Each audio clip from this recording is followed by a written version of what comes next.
Bonjour à tous et bienvenue pour cette nouvelle vidéo sur les bons étudiants. Aujourd'hui, nous allons voir comment dériver partiellement une fonction rationnelle. Donc, nous avons vu dans la précédente vidéo comment dériver partiellement une fonction polynomiale. Et dans cette vidéo, nous allons voir comment dériver une fonction rationnelle. Donc, je vous rappelle qu'une fonction rationnelle, c'est le quotient de deux fonctions polynomiales. Donc, si vous ne savez pas qu'est-ce que c'est qu'une fonction rationnelle, je vous renvoie à la vidéo qui traite de ce sujet dans la playlist mathématiques 1 S2. Donc, comme je vous disais précédemment, une fonction rationnelle, c'est en fait tout simplement le quotient de deux fonctions polynomiales. Et lorsqu'en fait on vous demande de dériver partiellement une fonction rationnelle par rapport à une des variables précédentes, donc on peut avoir soit 2, 3, 4 variables, mais dans cette vidéo on va se restreindre entre guillemets au cas le plus répandu, donc le cas des deux variables.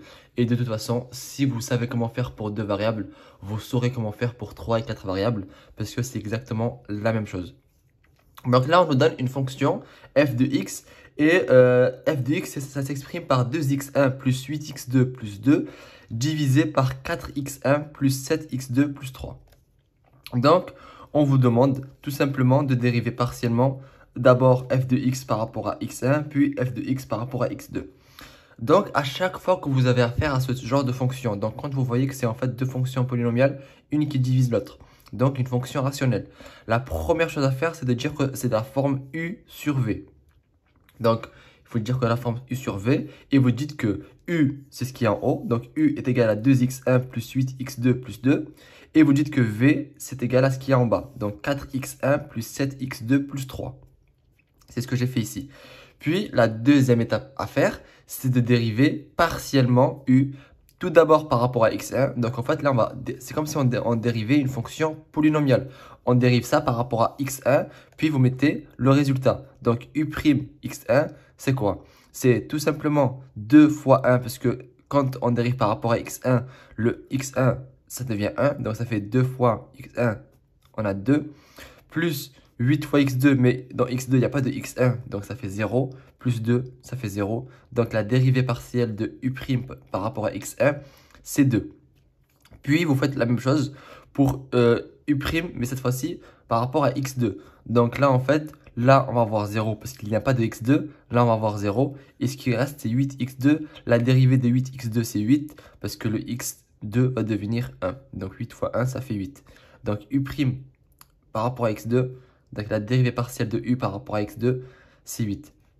En fait, ensuite, vous faites la même chose pour la fonction, la partie v. Donc le u sur v, là, la partie v, pareil. Vous allez tout d'abord dériver par rapport à x1. On va trouver 4, parce que 4 fois 1, ça fait 4, parce que le x1 va devenir 1. Puis ici, il n'y a pas de x2, et vu que c'est des additions, ça fait 0, donc on a 4. Et vous dérivez de la même manière v par rapport à x2. Et donc là, on trouve que c'est égal à 7. Donc, une fois que vous avez fait ça, et en fait, à chaque fois que vous avez une fonction rationnelle, vous devez faire ces étapes-là. Dire que c'est de la forme u sur v, puis dériver u par rapport à x1, puis par rapport à x2, si c'est deux variables. Si c'est trois variables, il faudra aussi, bien sûr, dériver par rapport à x3. Si c'est quatre variables, dériver par rapport à x4, etc. Je pense que vous avez compris. Et ensuite, vous faites la même chose avec v. D'abord, vous le dérivez par rapport à x1, puis par rapport à x2, puis autant de fois qu'il y a de variables. Donc, une fois que vous avez toutes ces valeurs, donc vous avez u par rapport à x1, u' par rapport à x2, vous avez v par rapport à x1 et v par rapport à x2. Là, vous pouvez tout simplement appliquer la formule. Et en fait, la formule, c'est quoi? Quand je vais dériver par rapport à x1, donc je ne vous ai pas encore montré les formules, quand je vais dériver ça par rapport à x1, je vais prendre quoi? Je vais prendre u' par rapport à x1 fois v moins u fois v' x1 divisé par v carré. En fait, je pense que vous connaissez la forme u sur v pour les fonctions avec une variable. On est d'accord que la forme c'est ça, donc c'est u' fois v moins u fois v' divisé par v au carré. Mais dites-vous qu'en fait que c'est la même formule, exactement la même, sauf qu'à la place de mettre v' et u', en fonction de ce que je veux dériver, en fonction en fait que je dérive par rapport à x1, par rapport à x2, ou par rapport à x3 ou par rapport à x4, bon, en fonction en fait de la variable avec laquelle j'ai envie de dériver, à la place de u' et de v', je vais remplacer par u' par rapport à la variable et v' par rapport à la variable. Donc là, j'ai envie de dériver par rapport à x1. Je vais prendre u' par rapport à x1 et v' par rapport à x1. Je vais les mettre à la place des u' et des v' ici. Et après, c'est exactement la même formule. Et donc, pour x, quand je vais dériver partiellement f de x par rapport à x2, ben là, c'est l'inverse. C'est-à-dire que je vais prendre encore la même formule, mais cette fois-ci, je vais prendre u'x2 et v'x2. Et il faut juste retenir, en fait, cette formule-là, que vous connaissez, je pense, depuis le lycée. Et ensuite, juste remplacer les u' et les v' par rapport à la dérivée, par rapport à la variable par rapport à laquelle vous dérivez. Donc, faisons notre exemple tout de suite. Donc, ici, on a notre formule pour dériver par rapport à x1. Et donc là, on va remplacer. Donc, on avait dit que c'était u'x1 fois v. U'x1, c'est 2 fois v. V, c'est 4x1 plus 7x2 plus 3. C'est ce que j'ai fait ici. Moins u. U, c'est 2x1 plus 8x2 plus 2. Donc, c'est ça. Fois 4, parce que c'est fois v'x1. V'x1, c'est 4. Ensuite, je divise par v carré. V carré, c'est 4x1 plus 7x2 plus 3. Donc, c'est ce que j'ai fait ici. Ensuite, bien sûr, on ne peut pas laisser... Une fois que vous avez fait ça, déjà, il faut se dire que vous avez la bonne dérivée. Mais en mathématiques, il faut avoir une forme un peu plus simple, parce que la dérivée sert à calculer plusieurs choses, que nous verrons d'ailleurs dans les prochaines vidéos. Mais il faut simplifier l'écriture, avoir une écriture plus épurée pour pouvoir calculer le sin, par exemple, ou bien... une fois qu'on a le sin, on calcule les variations. Donc, il faut que la dérivée soit exploitable. Et pour cela, il faut du coup développer et simplifier.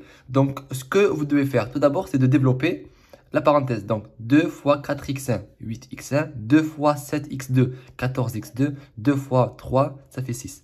Moins 2x1 fois 4, ça fait moins 8x1. Ensuite, on a moins 4x2 fois 4. On a plus 32x2. Pourquoi plus 32x2? Parce que là, on va faire moins 8x2 fois 4. Ça fait moins 32x2. Moins 32x2 moins vont faire plus. Du coup, ça va faire plus 32x2. Donc, faites attention au moins qu'il y a ici. Parce qu'il y aura toujours un moins. Parce que dans la formule, c'est un moins qu'il y a ici. Comme vous pouvez le voir. Et souvent, les élèves vont faire des erreurs en oubliant que ce moins-là va se distribuer sur toute la parenthèse. Donc, faites bien attention à ce que votre moins, vous le preniez en compte. Ensuite, on a 2 fois 4, ça fait 8, moins 8. Donc, on a 32x2 moins 8. Et donc, là en bas, on vous remettez le v carré. Ça, il faut jamais le développer. Pour la seule et bonne raison, c'est que vu qu'après, on va utiliser le sin, on va étudier le sin, on va pas développer. Parce qu'en fait, le sin d'un truc au carré, c'est toujours positif. Donc, on sait en fait que là, ça sera toujours positif. Parce qu'il y a un carré. Donc ça, vous ne le changez jamais. Ce qu'il faut changer, c'est au-dessus. Il faut simplifier. Donc, une fois que vous avez ça, c'est très simple. Vous avez 8x1 moins 8x1. Du coup, les 8x1 ils partent. 14x2 plus 32x2, ça fait 46x2. C'est ce que j'ai fait ici. Et ensuite, on a plus 6 moins 8. Donc, ça fait moins 2. 46x2 moins 2. Donc là, vous avez votre dérivée partielle par rapport à x1 qui a été calculé et qui est égal à ça. Si jamais vous avez des questions sur comment on a réussi à trouver ce résultat-là, n'hésitez pas à me l'écrire en commentaire. J'ai essayé de faire assez lentement pour que vous puissiez comprendre le processus et les différentes étapes. Donc, pour dériver par rapport à x2, c'est exactement la même chose. Comme vous le voyez, on a remis les u et les v. Et ce qui va changer, en fait, c'est juste le 2 et le 4. Parce que ça, c'était la dérivée partielle de u par rapport à x1 et ça par rapport à v par rapport à x1. Là, on va faire v par rapport à x2 et u par rapport à x2. Et on avait trouvé que u par rapport à x2, c'était 8. V par rapport à x2, c'était 7. Du coup, vous remplacez les 2 et le 4 par 8 et 7. Et ensuite, ce sera exactement le même calcul. C'est-à-dire que vous allez développer. Donc, ça se fait toujours en 3 étapes. D'abord, vous mettez la formule, puis ensuite, vous simplifiez la formule, puis ensuite, vous développez, puis après, vous simplifiez. Donc là, ici, c'est pareil. Donc, on a 8 fois 4x1 plus 7x2 plus 3, moins 2x1 plus 8x2 plus 2 fois 7. Donc, ce qu'il faut faire, c'est distribuer encore une fois le 8 sur toute la parenthèse. 8 fois 4x1, ça fait 32x1. 8 fois 7x2, ça fait 56x2. 8 fois 3, ça fait 24. Moins 2x1 fois 7, ça fait moins 14x1. 8x2 fois 7, ça fait moins 56x2. Et enfin, 2 fois 7, 14, ça fait moins 14. Et le moins devant, je vous le rappelle. Donc, une fois que vous avez ça, ben, on va encore simplifier. Le 56, ça part. Le 56, ça part. Ensuite, on a 32x1 moins 14x2. Là, ça nous fait 18. 32 moins 14, ça fait 18. Et ensuite, donc on a 18x1 plus 24 moins 14, ça fait 10. Donc 18x1 plus 10 en haut. Et en bas, bien sûr, c'est toujours v au carré. Donc ça, c'est la méthode pour dériver partiellement une fonction rationnelle. Donc je vous rappelle que lorsque vous avez une fonction rationnelle, c'est en fait quand vous avez un quotient de deux fonctions polynomiales, que la formule pour dériver par rapport à x1, c'est la même que celle que vous connaissez depuis le lycée pour la forme u sur v, sauf que cette fois-ci, à la place de mettre u' et v', vous mettez u' par rapport à la variable que vous voulez, par rapport à laquelle vous voulez dériver, et v' de la même manière. Donc, vous faites, là, c'est la formule pour calculer par rapport à x1, là, par rapport à x2. Et si on voulait calculer par rapport à x3, que c'était une fonction avec trois variables, ben, on aurait juste que ça serait u' x3 fois v moins u fois v' x3 divisé par v carré. Tout simplement. Donc, en tout cas, j'espère que cette vidéo vous a aidé à comprendre comment dériver partiellement une fonction rationnelle. Si vous aviez la moindre question sur cette vidéo ou sur un autre sujet concernant les mathématiques, la microéconomie ou la macroéconomie, n'hésitez pas à me l'écrire en commentaire, vous aurez une réponse assez rapidement. Je vous remercie d'avoir regardé cette vidéo jusqu'à la fin. Je vous rappelle également qu'il y a en description, comme d'habitude, plusieurs liens, plusieurs bons plans pour que vous, en tant qu'étudiant, vous puissiez gagner de l'argent. Les différents liens sont en description pour avoir un complément de revenus ou bien pour économiser de l'argent en faisant vos achats en ligne. Donc, je vous rappelle que les différents liens sont en bas en description. Je vous recommande fortement d'aller voir ça.